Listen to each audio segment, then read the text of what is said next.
آج میں آپ کے لیے ایک اور زبردست سی کہانی لے کر آیا ہوں۔ دوستو، ایک شخص ہاتھیوں کے پاس سے گزر رہا تھا۔ وہ اچانک رک گیا۔ اس بات سے وہ حیران ہو گیا کہ اتنے بڑے جانوروں کی اگلی ٹانگ میں صرف ایک چھوٹی سی رسی بندھی ہوئی، کوئی زنجیر نہیں، پنجرے نہیں۔ یہ بات آیا تھی کہ ہاتھی کسی بھی وقت اپنے بندھن سے آزاد ہو سکتے ہیں، لیکن جانے کیوں وہ ایسا نہیں کر رہے تھے۔ اس نے قریب ہی ایک ٹرینر کو دیکھا اور پوچھا کہ جانور بھاگنے کی کوشش کیوں نہیں کرتے۔ ٹرینر اس کی بات سن کے مسکرایا اور اس نے کہا، جب یہ بہت چھوٹے ہوتے ہیں اس وقت بہت سرکش بھی ہوتے ہیں، تو ہم انہیں باندھنے کے لیے اسی سائز کی رسی کا استعمال کرتے ہیں، اور اس عمر کے حساب سے یہ انہیں پکڑنے کے لیے کافی ہوتی ہے۔ لیکن جوں وہ بڑے ہوتے ہیں اور ان کا یقین پختہ ہو جاتا ہے کہ اب وہ اس رسی سے نہیں چھڑا سکتے، تو اس یقین ہو جانے کی وجہ سے وہ کبھی آزاد ہونے کی کوشش بھی نہیں کرتے۔ ان کی یہ بات سن کے وہ آدمی حیران رہ گیا۔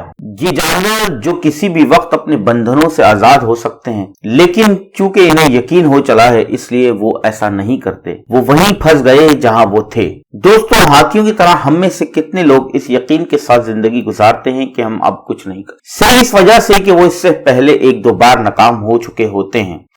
دوستو، ناکامی سیکھنے کا حصہ ہے۔ ہمیں زندگی میں اپنی جدوجہد کو کبھی نہیں چھوڑنا چاہیے۔ دوستو، امید کرتا ہوں آج کی ویڈیو آپ کو پسند آئی ہوگی۔ میں آپ سے ریکویسٹ کرنا چاہتا ہوں کہ ویڈیو کو لائک ضرور کریں اور نئی ویڈیو دیکھنے کے لیے سبسکرائب بھی کرنا مت بھولیں۔ دوستو، آپ کے لائک سے ہماری حوصلہ افزائی ہوتی ہے اور آپ کا فیڈ بیک ہمیں ملتا ہے، تو لائک کرنا ضرور یاد رکھیں اور لائک ضرور کریں۔ بہت بہت شکریہ۔